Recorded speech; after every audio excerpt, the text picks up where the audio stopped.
saw that.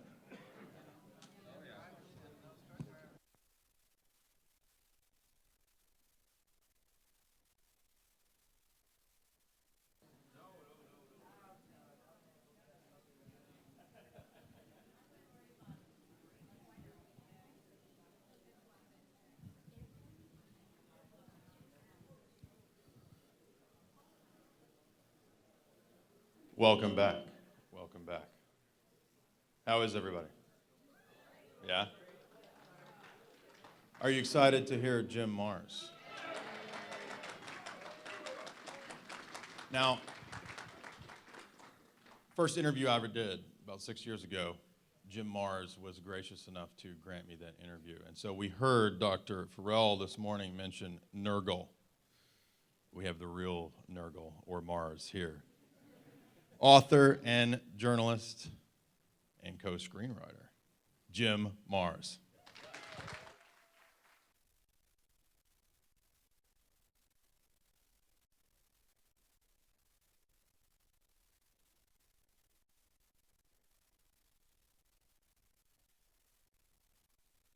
Unique. Do I need this? Okay.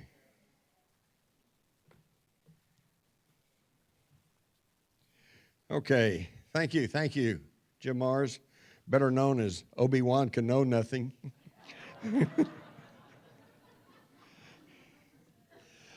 It's a pleasure to be with y'all today, and I want to tell you I'm really gratified and slightly amazed to see this many people show up in this bad weather to talk about space aliens and secret space programs and stuff. So I tip my hat to each and every one of you. And I honor you for taking time out of your busy schedules and tearing yourself away from that idiot box and, actually coming out and trying to learn something about what's really going on in the world. When I was invited to come and speak here, I thought, what am I going to speak on? I said, number one, some of you folks probably know about as much or more about secret space program as I do. And so I thought, what am I going to talk about? And then I realized, okay, number one, I'm sure many of you probably are either unaware or have not learned much about remote viewing. And then also I wanted to tell you why I am somebody who's worth listening to on a secret space program convention. So I'm going to start off here by talking about secret space program leaks. These are people that I personally have met with, talked to, interviewed over the years, and that has convinced me that yes, number one, there are extraterrestrials, there are non-humans operating in and around this planet, and two, that we have secret technology that is not known generally to the public. Not all these people were necessarily leakers, and so maybe I should have said sources. I think I said insider sources. And I go all the way back. I've been at it for a long time. I can show you that I drew a watercolor picture back in 1957, I believe it was, when there was a UFO situation in Levelland, Texas, out in West Texas, and I was reading the news reports, and I drew this picture, which I still have. So, see, I can guarantee you I've been keeping up with UFOs since the mid-50s, all right, just shortly after the whole thing got started. Oh, excuse me. In the course of my journalistic career, I have had a chance to interview some pretty credible people like Dr. Edward Teller, grandfather of the H-bomb, who, by the way, when asked about ozone holes, said, well, perhaps it'd be a good idea to put pulverized gold in the upper atmosphere and spray the upper atmosphere with these heavy metals to plug up the ozone holes. Is that what they're doing with chemtrails? It would seem so. Dr. Philip Corso, of course, most of y'all are familiar with him, who he said he was one of those who not only saw craft and bodies, but actually passed alien technology on to our military-industrial complex, all right? And here's the way this works, and it's really easy, and it's also easy to see how that it's easy to deny this. For example, he told about receiving lenses off of aliens that enabled night vision.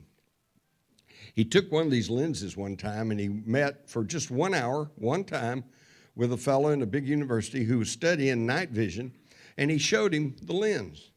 And the guy looked at it, saw what it was made out of, how it was configured, and went, whoa. He said, what I love, he said, where'd you get this? And Corso, under orders, he says, France.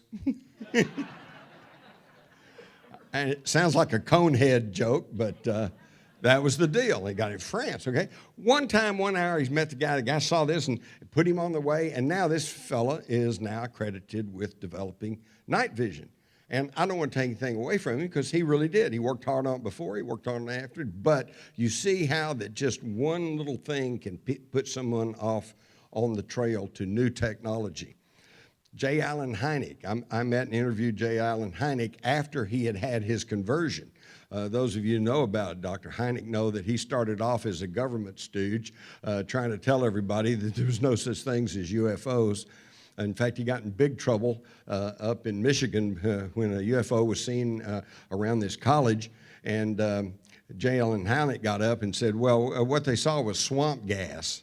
All right, and boy, he got hammered for that. In fact, Gerald Ford, who was their representative at the time, was so incensed because so many people called and screamed at him about that he said he was going to set up a congressional panel to study impartially and in depth the situation of UFOs. He never did it, but he got named president, so he got his reward, didn't he? Master Sergeant Bob Dean, I'm sure a lot of you know Bob Dean, what a great guy he is. He was the highest ranking NCO in NATO, and as such was able to read some of their briefing stuff, which talked about spacecraft, talked about aliens. Okay, so see, these people are not science fiction writers, and they're not conspiracy theorists. Dr. Bruce Maccabee, very well and incredible photographer, analyst, okay? And then, of course, Joseph Blumrich, who worked for NASA and wrote the book, The Gods of Ezekiel. I interviewed him, and his idea was he started off as a NASA official who was totally opposed to the idea of UFOs and aliens coming here and all like that. And so when he heard that somebody, it was probably von Daniken, who pointed out that the account in the Old Testament of Ezekiel and the fiery wheels certainly sounded like he was observing some sort of airborne craft. So Blumrich says, okay, I'll point out how stupid that is.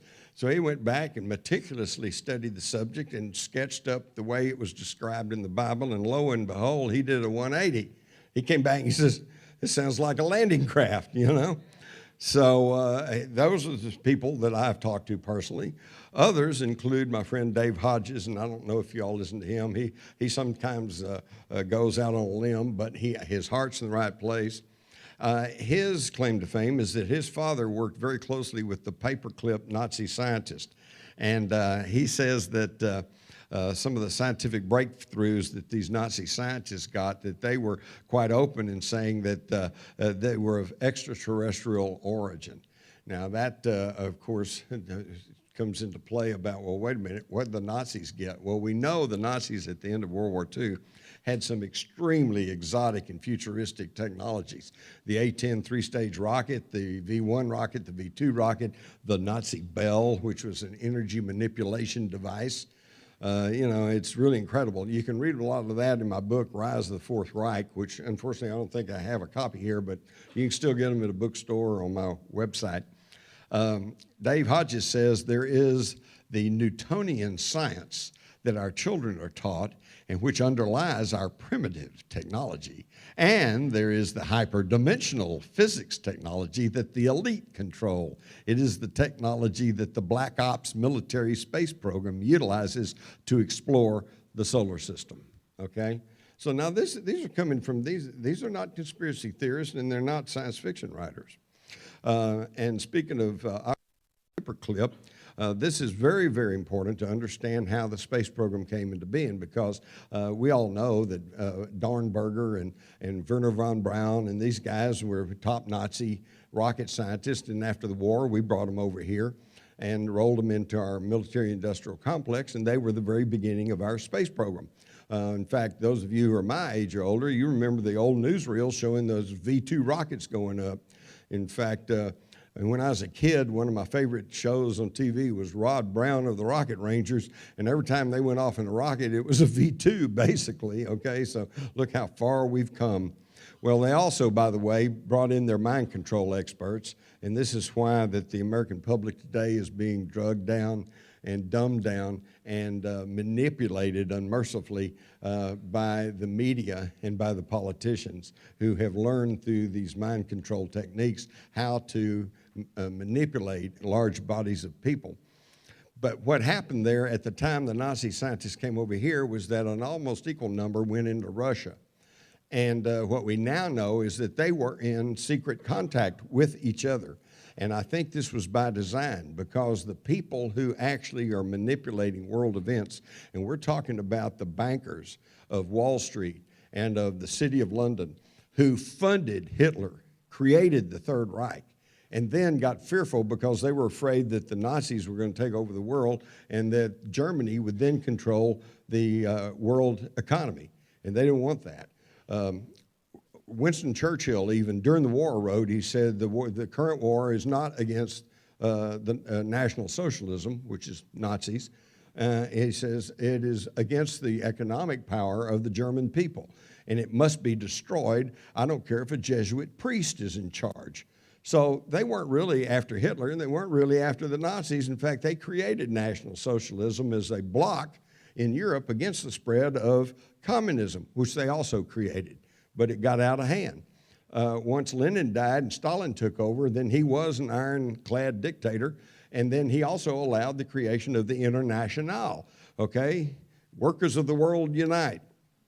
Well, that scared the pants off of the Western bankers and corporate owners and everything, so they said it's got to be stopped. So they created National Socialism in Germany, all right, as a bloc.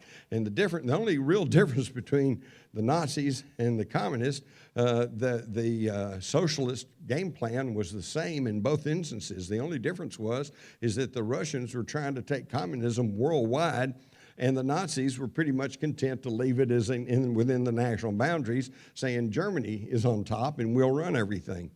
So this leadership, this global elite that were creating all this, and then Hitler, of course, got out of hand. They had to band up all their resources in 26 nations to go and stop Hitler, which they did. It's known as World War II. So after the war, though, they really got interested in space flight, and they didn't want the Russians to dominate space. They didn't want the United States to dominate space. They wanted to dominate space. So they kept the whole thing compartmentalized. And while America was building very sophisticated guidance systems and trajectories and computers to run our rocket program, in Russia they were building just big old heavy lift rockets that put up big payloads. And as a result, they got ahead because they were the first to put up Sputnik. They were first to put up Laika the dog. They were first to put a woman in space. They were first to put a man in space. And that made us fearful. We said, oh my goodness, we got to do something here. So what did? We put a crash Apollo program together, and President Kennedy pledged that we would have a man on the moon by the next decade, which would have been 1970. And so then it got to be the summer of 1969, and that deadline was getting really, really close. And somehow or another, we managed to have Apollo landing on the moon in August of 1969 and showed the world that we were dominant in space, okay? But I think away from the headlines and away from the newsreels, you've got these globalists, these financiers, and they're putting the two technologies together along with the energy manipulation. Translates into anti-gravity.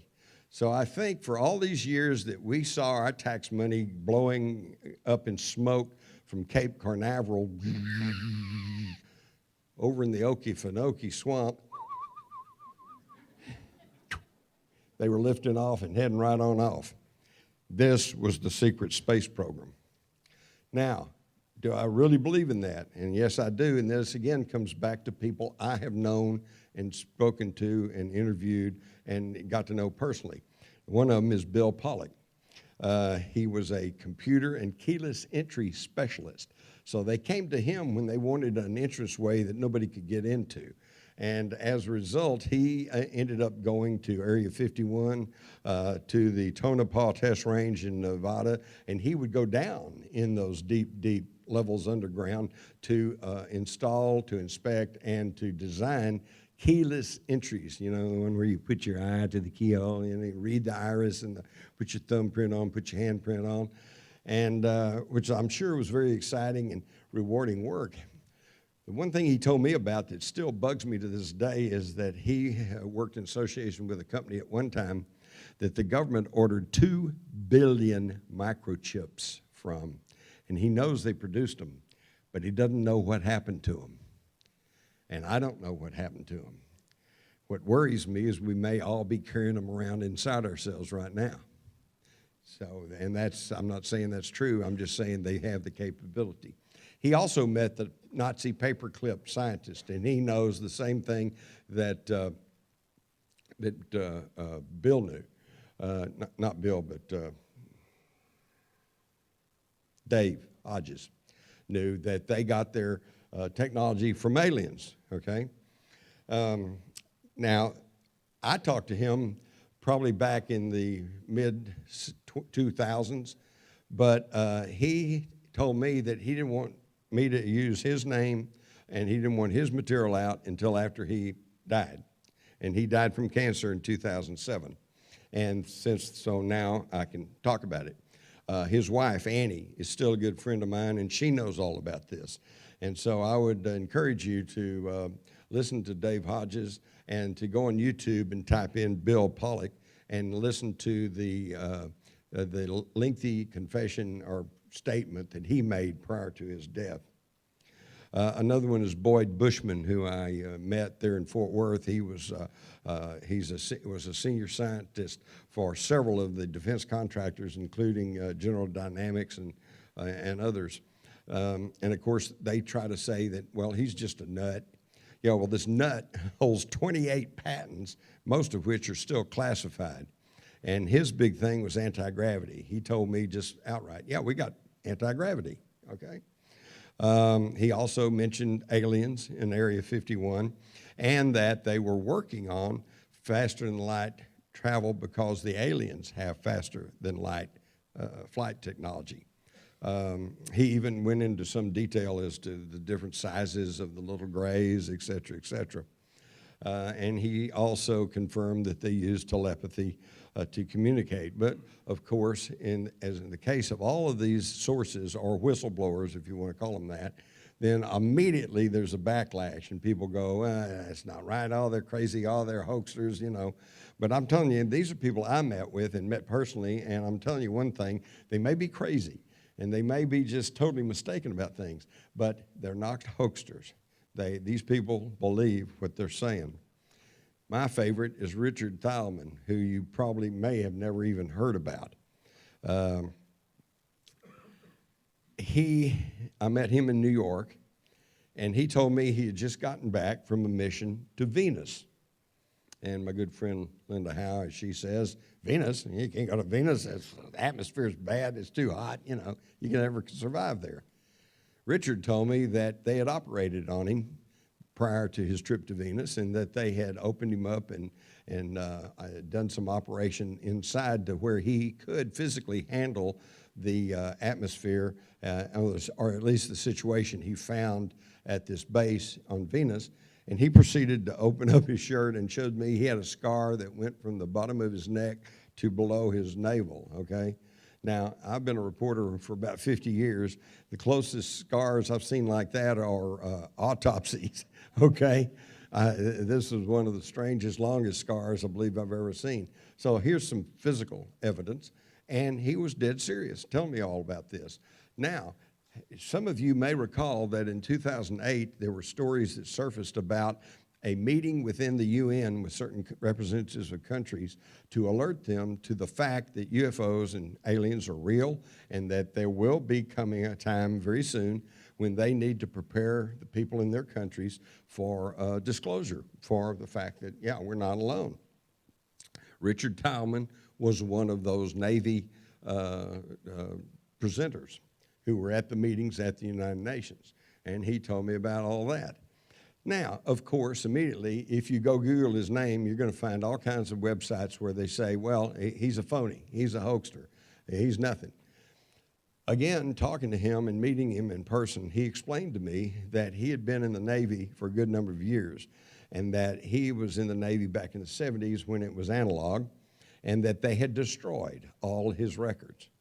And that, and then when they went digital, they just never made the files on him. So yes, it's true. You're not going to find any files on him, just like you're not probably going to find any files on Boyd Bushman, or some of these other people. When you're sheep dipped, okay? And some of you may think, what do you mean by sheep dip? That is a term they use for somebody who is in the military, who they decide they want to use as an asset doing something outside the military. So they either have a formal retirement, or they kick them out of the service, sometimes with a good record, sometimes with a bad record, but then they separate technically and officially any service, and yet they continue to work for the military and report back. And Richard Tallman is one of those.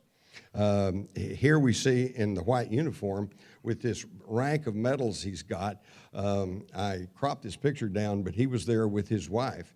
Okay, now there are some, to show how they go, there's some sites that say his ex-wife, they're divorced now, that she says, oh, he was never in the Navy. Okay, well, that's just what the debunker wants to hear. So that gets spread all over the place. According to Richard and other people who have really studied this case, she was primed to say that. She promised him she would say that. He said, if anybody asks, I was not in the Navy, because he's sheep dipped. He's out of there. Now, to me, the crowning point of Richard Tallman, who, by the way, has now gone into hiding because he just caught so much crap, if you pardon the expression, was the fact that he appeared at Navy League and Navy Order meetings in his uniform with this whole rank of medals. And when it came up and the debunkers started claiming that he was never in the Navy, he never had these medals, well, that brought up the question of stolen valor. This is what they call it when somebody claims to have some military medal of honor of some sort, and it's all a hoax and a fake. And by the way, these are criminal acts and are strongly punished under federal laws. So some of the people, including the head of some of these Navy organizations, said, well, we don't want somebody like that in there. They actually got hold of the FBI.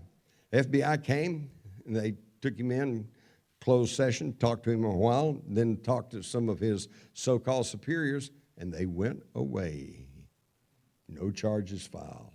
Nothing ever said since. In fact, I've talked with people who accompanied Richard to classified installations, high security installations. Okay, this tells me that he's the real article. So, yes, we've been to space.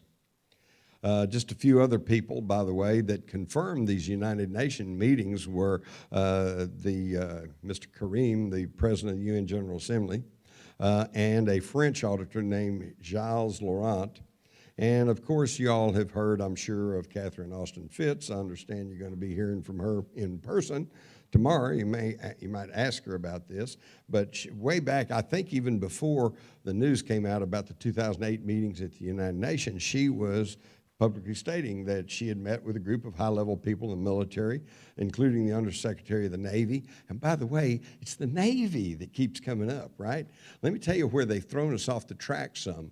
If you go back and study the Air Force, which is, everybody turns to the Air Force when it comes to UFOs, but the Air Force didn't even come into being until 1947, right? So they weren't even there early on. And before that, who was in charge of unconventional aircraft and the study of exotic technology? The Navy, okay? So this is one reason why everybody files Freedom of Information Acts against the Air Force, going, tell us everything you know about UFOs, and the Air Force says, well, we don't know that much, and it's probably the truth, okay? In fact, you go, here's what's interesting to me. I have some documents signed by George Marshall, the Chief of Staff of Franklin Roosevelt, talking about the great Los Angeles air raid of 1942. If you don't know anything about that, y'all look into it. It's a really fascinating story. Something happened in the skies over Los Angeles. People died. Anti-aircraft ordnance was expended. It went on for hours. And then later we were told nationwide that by the Secretary of War that it was just a matter of nerves, just nervousness. You know, they were shooting at nothing. And yet the document I have in my files, signed by George Marshall, said that he had learned of the recovery of unconventional aircraft in the hills of San Bernardino following this raid, and that the Navy announced they had recovered unconventional aircraft off the coast of California.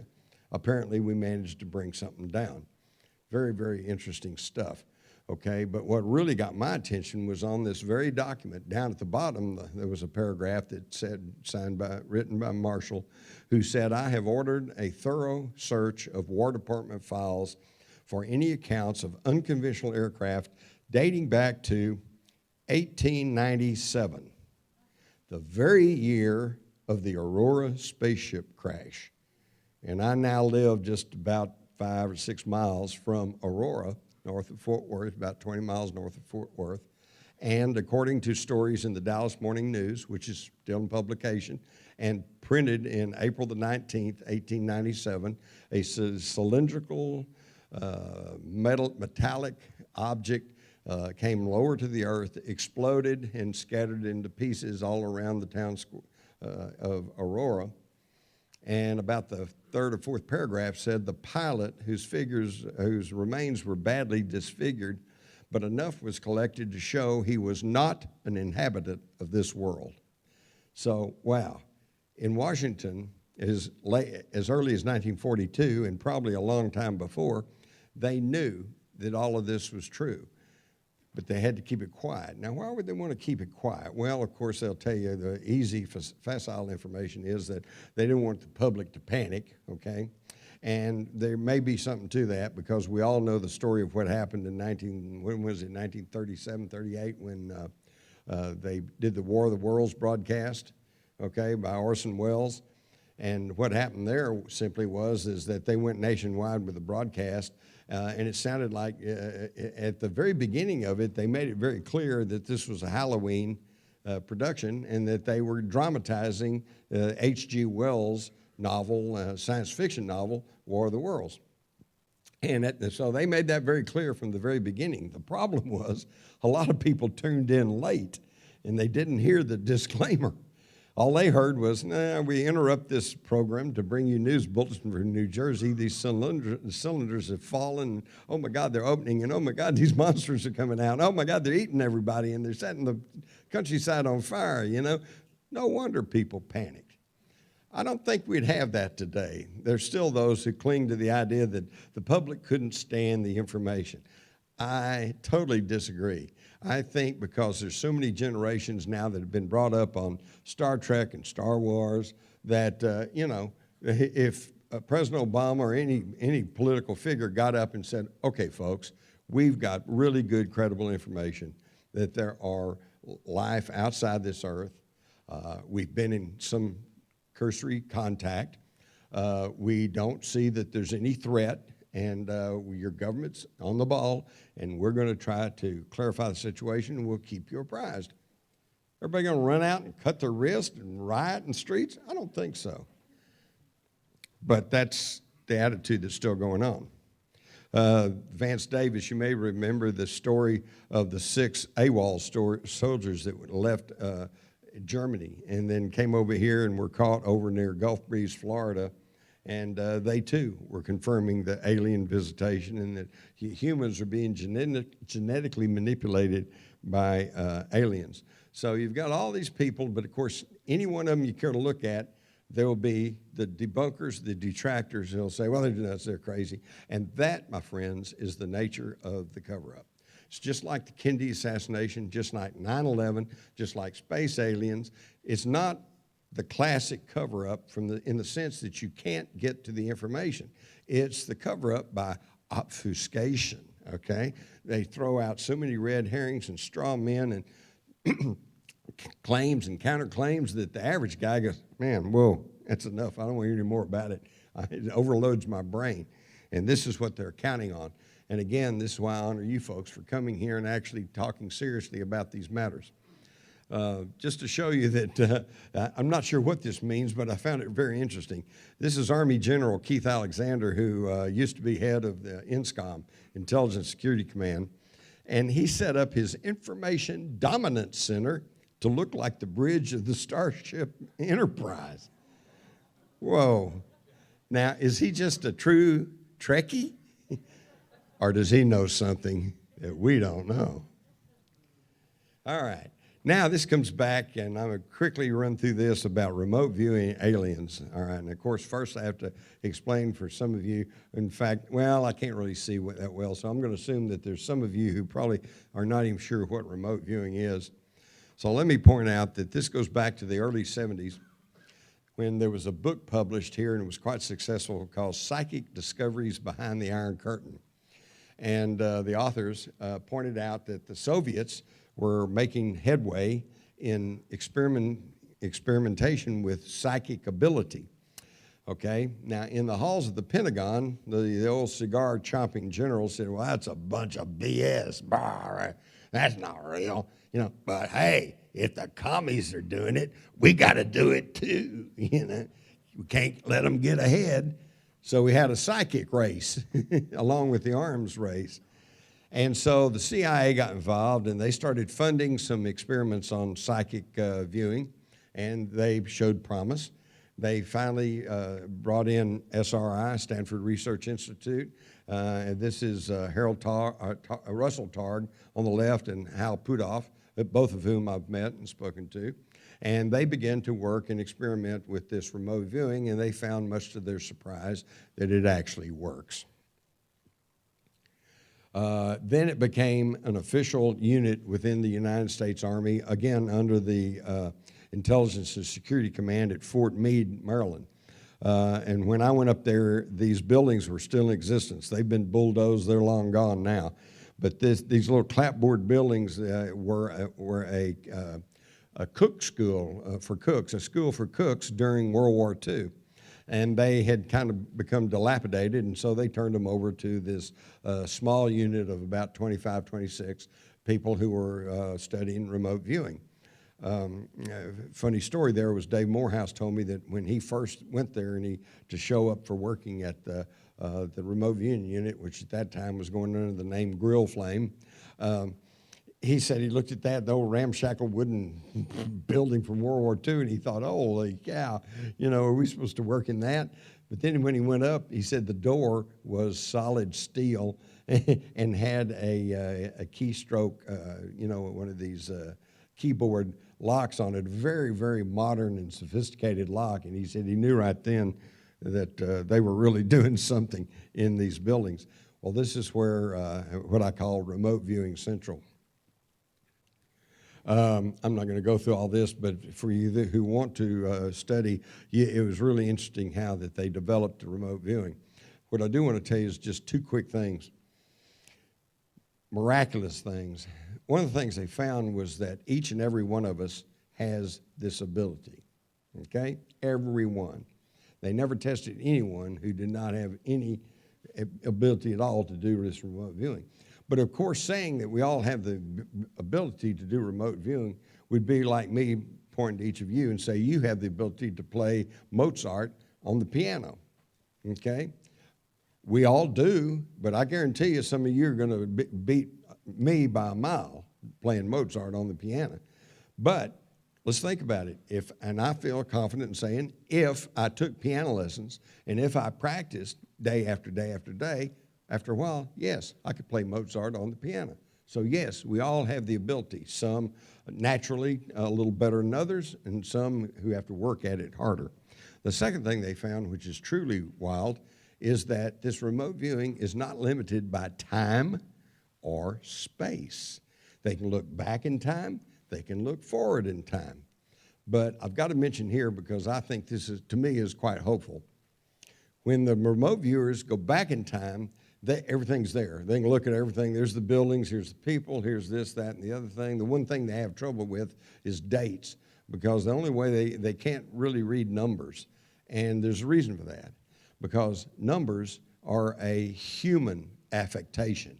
You know, that's just something we have in our head. In other words, if I've got an apple here and I've got an apple there, that's the reality. When I say there are two apples, that number two is just a construction that I've come up with. So they have a hard time with numbers. So if they try to date something in the past, they have to go by what the people look like, what they're wearing, what the vehicles look like, if there are any vehicles, et cetera, et cetera. But the past is the past, and it's there. When they go into the future, the immediate future, they pretty well get a look at. The further they go into the future, the hazier, the more blurry it gets, which I find encouraging, because this to me tells me that the future may be on a predetermined course, but it's not etched in stone. We can still change the future by our actions today and how we act on things today. So keep that in mind. And space. They could also go out into space. This was proven back in the 70s when Ingo Swann and another fellow did a remote viewing session of Jupiter. And they came back and said, well, there's these mountains, high mountains, and there's this and that, and they were sketching this stuff up, and they said, by the way, Jupiter has a little ring around it. You know, they kind of like like Jupiter, and I think I got confused here. They were remote viewing Saturn, okay, and they said they got a ring around it like Jupiter, and they said it's got high mountains, and they got clouds, and they got all this, and they were giving all this details and a magnetic field. And, of course, the scientists at the time, they didn't know. They said, well, that's just somebody speculating. We don't know about that. But then about 10 years later, they sent Voyager out there, and Voyager went to Jupiter and photographed, studied, sent back data, and lo and behold, everything that Ingo Swann and this fellow had said turned out to be 100% true.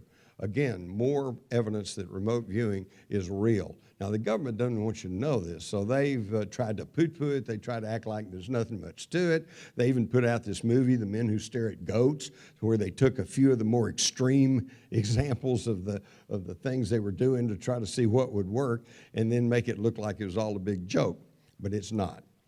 The unit went through different changes: Grill Flame, Center Lane, Eagle Claw, Dragoon, Absorb, Sunstreak, and, of course, Stargate. These were some of the primary and best of the Army's remote viewers, and I've met and talked to every single one of them. Ingo Swann was quite a character. And they told me about how that there was this war in the ether, all right? How many of y'all have seen the Warner Brothers cartoon where the sheepdog and the wolf go to work together, and it's good morning, Fred, good morning, Ed. You know, they get ching and they chip in, and then they chase each other around doing their stuff. That was kind of the impression I got about the war in the ether. Early on, they would encounter their counterparts from the Soviet Union in their psychic journeys, and they go, uh-oh, the enemy. You know, but after a while, they realized that they weren't in their physical form, and neither were the extrasensors, which is what they called them in Russia. And so there wasn't anything they could actually do to each other. So he finally got to be, oh, hey, how are you? Okay, hi, you know, as they passed in the psychic world. And they saw all kinds of wild stuff. One of the things they saw was what they called a buckyball, named after Buckminster Fuller because it was multifaceted. And they saw these objects up in orbit around the Earth. And they said that every time a space mission went up and it was carrying a communication satellite or you know, something non-threatening, that nothing happened. They go up, satellites go in orbit. And that's why we have all these communication satellites up there. They said, but interestingly enough, on a few occasions when the military would say, there's going to be a launch next week, but we can't say anything about it, it's a classified mission, okay? And maybe they're trying to put weapons up in space, maybe they're trying to put some kind of military hardware up there. One of these buckyballs would drop down and knock it out. And I can't tell you how many times working as a newsman that I kept my eye on a story about a launch and they'd come back and go, gee, we lost it. What do you mean you lost it? You know, you went up, you got radar, you got everything else. What do you mean you lost it? Well, they lost it. And again, as what they call in remote viewing, the way you know whether it's true or not is when you get feedback and you find out, is there anything to that? So interestingly enough, here in 1994, we got space news, not exactly a conspiratorial rag. And we've got Air Force Colonel Frank Sterling talking about the loss of Titan IV. And they said, the first paragraph said, the explosion of Titan IV rocket appears to be linked to a solid rocket motor segment that was repaired several years ago, blah, blah. But in a strange twist, Sterling said he had also been told that the Air Force video of the launch shows an unidentified object apparently striking the Titan at an altitude of 110,000 feet shortly before the rocket blew up. Is this confirmation of a buckyball or whatever? And you know, this brings us to a current thing here. You might remember the Chelyabinsk meteor that exploded over Russia here just a few months back. And that was a tremendous thing. And it didn't hit the earth. It exploded, okay? Now, wait a minute. And now, as you can see in these bottom clips of cell phone and video footage, something appears to come out and strike this meteor before it can hit the earth and cause, can you imagine what kind of damage a meteor that size would have caused? That would have been fairly close to the one that hit the Gulf of Mexico and may have obliterated the dinosaurs. So are we still being looked at? Is this the secret space program, you know, defending us? Is this the UFOs trying to take care of us? Was this a missile, or maybe it was a buckyball? Another interesting thing with the remote viewers came from Pat Price, who was a former police officer and who turned out to be one of the best remote viewers they had. And early on, he showed up for work one day and said, hey, you know, I was doing a remote viewing session at home and I found 4 alien bases on the earth, you know. He said one of them's inside Mount Perdido in the Pyrenees, one in Mount Irigani in Zimbabwe, Mount Zeal in Alaska, and under Mount Hayes in Alaska. And of course, the people there just kind of looked at him funny and said, well, that's interesting. How do they know? How do we know if this is true or not? So some time went on, and after the grill flame unit got to operating pretty smoothly, Captain Skip Atwater was put in charge of their training, and he told me that one day he decided he wanted to give them a really strange and exotic target. So he dug out the files about the 4 alien bases, and by coordinate number, in other words, you don't tell somebody what you want to go look at. If I tell you to go remote view the Eiffel Tower, you can sit right down and draw me a picture of the Eiffel Tower because you know what it looks like. That's not remote viewing. So to know that the remote viewing is actually happening, if I want you to remote view the Eiffel Tower, I have to give you just a coordinate number, 24896742, okay? That's meaningless number, except in my mind, I understand that that connects to the Eiffel Tower that I want you to look at. And since Einstein's unified field theory and what we're more and more coming to understand, that the entire universe is just a big old frothy bunch of energy bubbling around, when I make that connection from that coordinate to the Eiffel Tower, that goes off as a thought wave, thought energy, okay? And if you're sensitive enough, you'll pick up on it. And when I give you that coordinate number, your mind will go, oh, that's the Eiffel Tower, and it'll take you to the Eiffel Tower. And then you begin to self-interrogate yourself, and you go, well, is it man-made or natural? Well, it's man-made. Is it big or small? It's big. Is it in Europe or North America? It's in Europe. Is it in a big city? Yes. Are the people around? Yes.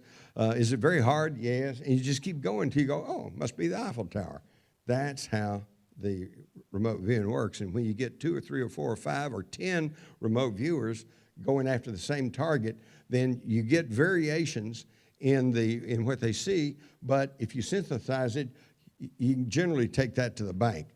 So Atwater took all the remote viewers and gave them a coordinate for these 4 bases. And what did they do? They came back and confirmed 4 bases, the very ones that Pat Price had talked about.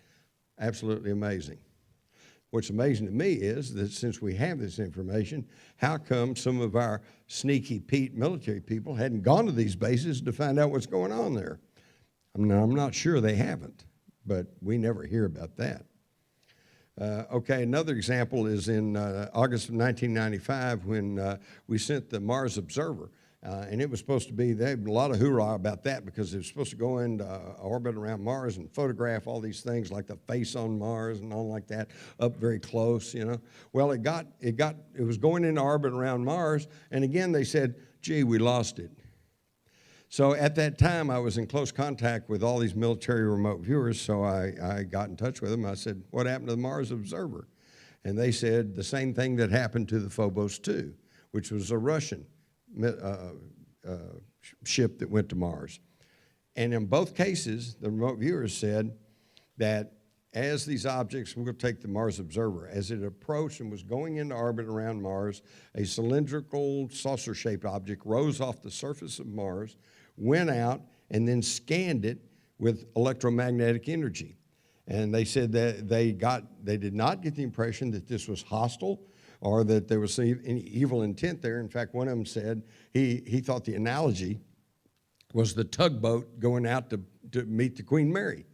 But they scanned the Mars Observer with their electromagnetic beams, and they realized it wasn't theirs. So the craft turned around and went back to Mars. But in doing so, when they scanned it, this scrambled the onboard computers of the Mars Observer. They lost control of it, and it fell into the atmosphere and was destroyed going down to Mars. Now, here we see the drawing that one of the remote viewers made, the landing gear, I believe, of the Mars Observer. And this little object down here, they said this was the object that came off the surface of Mars. And here's a blow-up of it. So you can see it's not really circular. I don't know. It kind of looks like Illinois or some irregular shape. Okay, well, now that's odd enough. That's a strange story. Was there any feedback? And yes, there was. In 1980, in recent years, Soviet cosmonaut Marina Popovich came to the United States, visited, and in one news conference held up what she said was the last photograph taken from their Phobos 2 before they lost contact with that. And I would submit to you, you can see for yourself the similarity between the object that Phobos 2 photographed and the object that the remote viewers drew. Another one that we looked at by remote viewing was the Aztec, New Mexico crash of March 25th, 1948. That's been reported, talked about down through the years. In fact, it appeared in a story by Frank Scully back as far back as 1950. And they gave a whole account of this ship coming down. But did it happen or did it not? Oops, there went our photograph. Sorry, Linda, that was the photograph of you and me and Stan Freeman, all of us at Aztec, but just take my word for it, we were there. This is what happens when you take a PC program and put it on a Mac. Of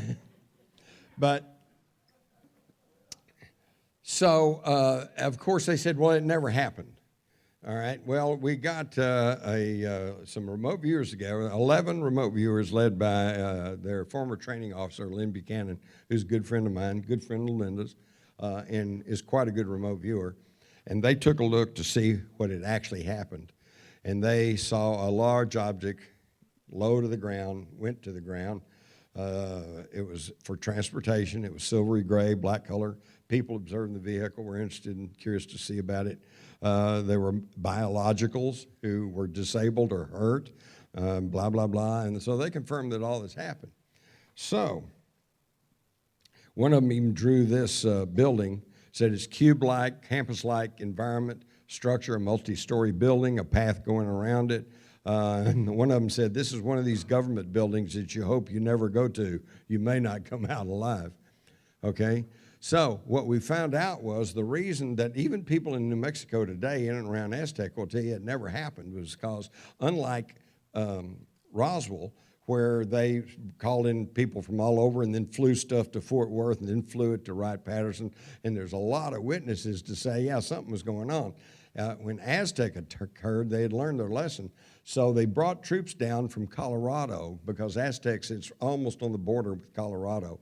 And nobody was called up from New Mexico to go up there and deal with this. So they can truthfully say today, we didn't hear anything about this. We didn't do anything.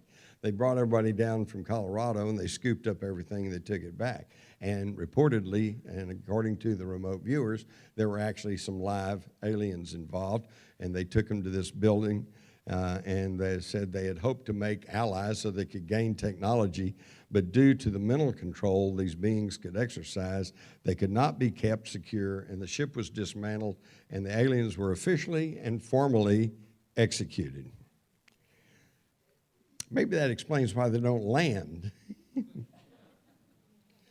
Here's some drawings at the top that are made by some of the remote viewers of just various type of UFOs that they've encountered. And then below are a couple of shots I picked up. These are actual NASA photographs of objects flying around the moon, near the moon. So don't let anybody tell you this is all nonsense. In fact, one of the remote viewers, it might have been Lynn Buchanan, who told me, he said, there's so many craft parked out in the atmosphere, in orbit around the Earth, that it looks like a parking lot. And I think we're drawing attention because, of course, first we got their attention by setting off thermonuclear devices, which sends energy burst all through the universe. And in fact, my line is, somewhere way out there, somebody goes, holy cow, the kids found the matches. So they want to come here and find out what we're doing, and they want to see. They probably don't care a great deal if we blow ourselves up. They just want to make sure that we don't cause damage to them and other parts of the universe.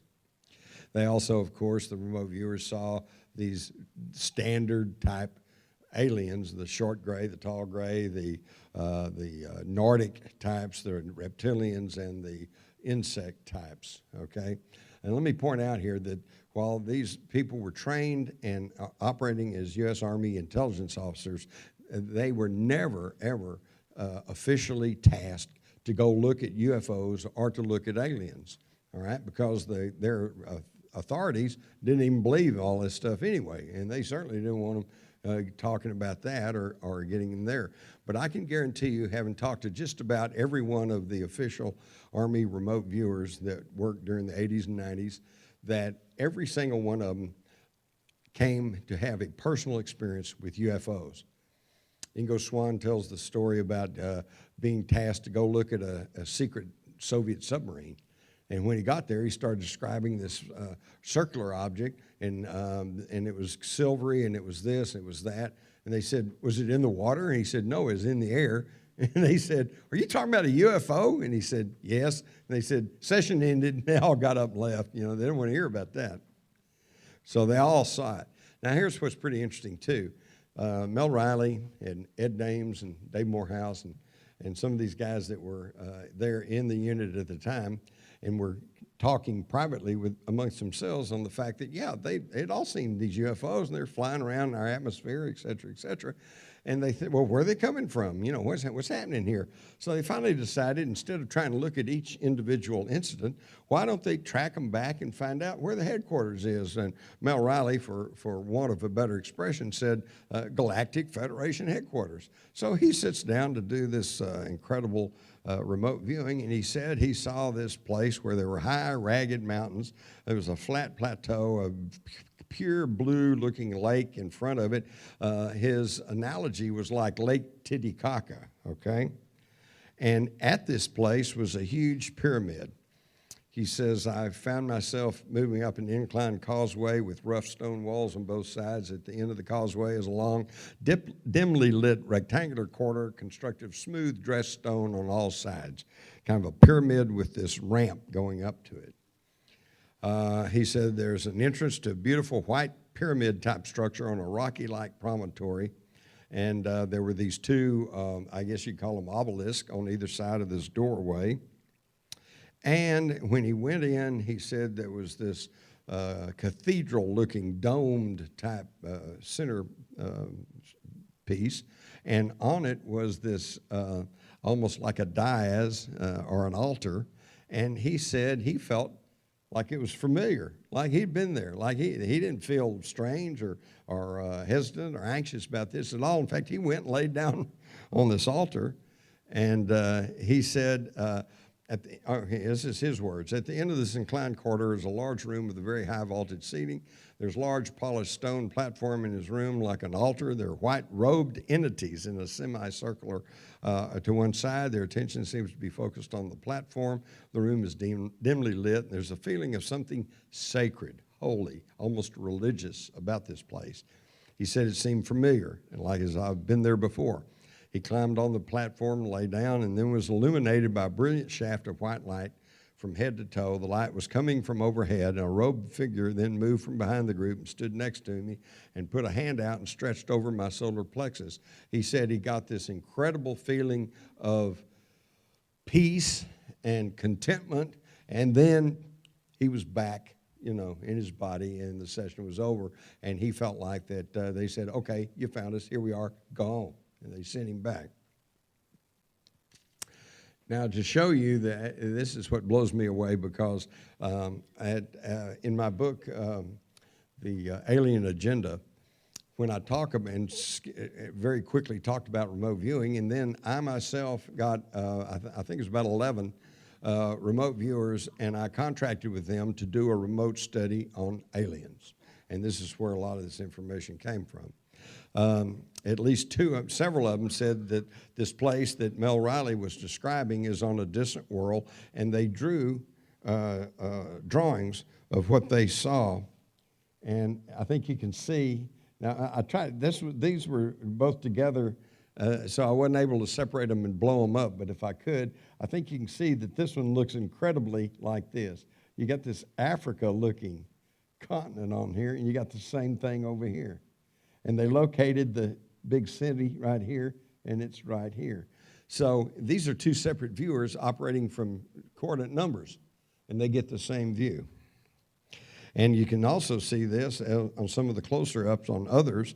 These are two separate viewings of the supposed to be the world where this alien city exists. And as you can see, there's some differences, but there's also a lot of similarities, which tells me that they were actually looking at the same thing. It's just how we all view things a little bit differently. And this one really blows me away, because these are the two separate viewers showing the city on this world. And as you can see, it's the same. Obviously, they're looking at the same thing. And they both have the tower with a red stripe at the top. And here they've got a tower with a red stripe at the top. And they've got water. The water tanks are down here, and they've got those drawn in, and they've got the buildings on either side. Anyway, again, this is very persuasive evidence that these two separate viewers working from a number are looking at the same place. And Mel Riley drew this sketch saying this is his impression of what these hooded figures look like in Galactic Federation headquarters. Dave Morehouse told me that he went there too, and he saw a guy, a huge person, much bigger than us. He said if he stood up, that Dave was he's probably about close to 6 foot, and that he would probably have only reached this guy's knee. Okay, that's how big he was. And he's sitting on a throne-like chair, and that there was a bank of instruments over here with people moving their hand, or some kind of entities moving their hands around on the instruments. So these trained Army remote viewers actually saw some really strange and exotic stuff. And now, how much time have I got left? Anybody? All right, I'm just going to keep going. If I run over, somebody say, shut up. Now I'm going to tell you one of the strangest stories that I ever have come across. Some of you may have heard it, some of you may not. Is there an alien ghost in Roswell?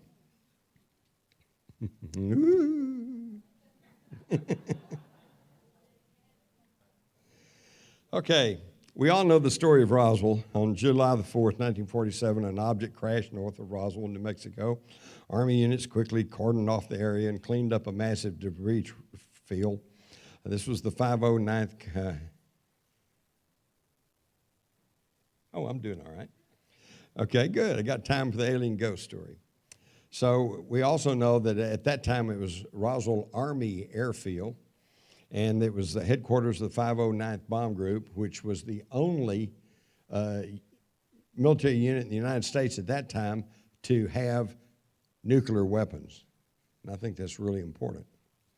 Okay, and then according to the story, they recovered the crash saucer, they recovered a lot of debris, and they recovered 2 or more aliens, possibly one dead, 2 alive, okay? And they took them to, according to the legend, to the Army Airfield Hospital, where they operated on them. And the accounts vary. Some say they were trying to save them. Some say they were trying to dissect them. But anyway, the story is that live aliens were taken to the Army Air Force Hospital there at Roswell. And I did speak to the local mortician who said he was there working at the funeral home that day, and that he got a call from the base and wanted to know if he could supply 3 child-sized coffins. Okay, so again, more evidence that there really was something going on at Roswell, but I don't think I'm telling you all anything you don't already know. Okay, then with 1947, the Army Air Corps became the U.S. Air Force, and in the early 50s, they came at the same location where this Army Air field was, and they built Walker Air Force Base. And Walker Air Force Base was in use until about 1967 when it was phased out. And at that time, they took the base hospital and renamed it the New Mexico Rehabilitation Center. Now, this is now run by the state, and it is a facility for the rehabilitation and treatment of indigent patients, okay? If you can't afford to go to the doctor or whatever, you can come here. So back in the mid-2000s, I happened to be in New Mexico doing some filming on a documentary which had nothing to do with UFOs or aliens, but we needed an old 50s or early 60s looking hospital, and so I found myself here at this New Mexico Rehabilitation Center, and I was speaking with the assistant director, a very delightful lady. In fact, at this time, this was before Roswell really got the UFO fever. You know, now you go there and it's UFOs here, and there's UFOs on the roofs, UFOs on the lampposts, they're everywhere. Back then in New Mexico, it was a little bitty town, and they really didn't even want to talk about UFOs, okay? But being a little town, they were just, you know, polite, nice, friendly. And she was just great. And I said, you know, we'd like to come and do some filming here in your hospital. And she said, oh, yeah, sure. I said, come on. In fact, she said, you can go to this wing, the west wing over here, and go up on the second floor. I said, just go up there and said, you know, do whatever you need to do. And that would have been the end of it, except she had to add, the staff doesn't like to go up there. Well, you know, my journalistic hackles rose. And I said, well, why not? She says, well, there's stories floating around. They think it's haunted. Okay, well, now listen, being an old police reporter, this was nothing new on me. You go to any hospital that's been in operation for any length of time, and you probably can find some haunting stories, because that's just what happens at hospitals. People get sick, people are traumatized, people die, and apparently ghosts hang around, okay? So I wasn't that, but I thought that was interesting. So while the rest of the film crew went on up and set up cameras and started doing all their work, I went around and started talking to the people there at the hospital. And I talked to the telephone operator who'd been there for about 16 years, and then her mother had worked there even before that, and she said her mother told her. So it goes back into the early 50s that the stories were that this particular section of the hospital, that it was haunted, okay? And then I talked to the maintenance people, and they were saying, yeah, there's something going on there. Said at night, you know, we hear footsteps up there, and we go up there, and there's nobody there. The elevators will go up and down, and there's nobody there. And lights will come on and go off, and we go up there and hunt all around, and there's nobody there. Yeah, there's something going on there. So now I'm really kind of getting interested because, hey, this sounds pretty good. This is a good ghost story, you know.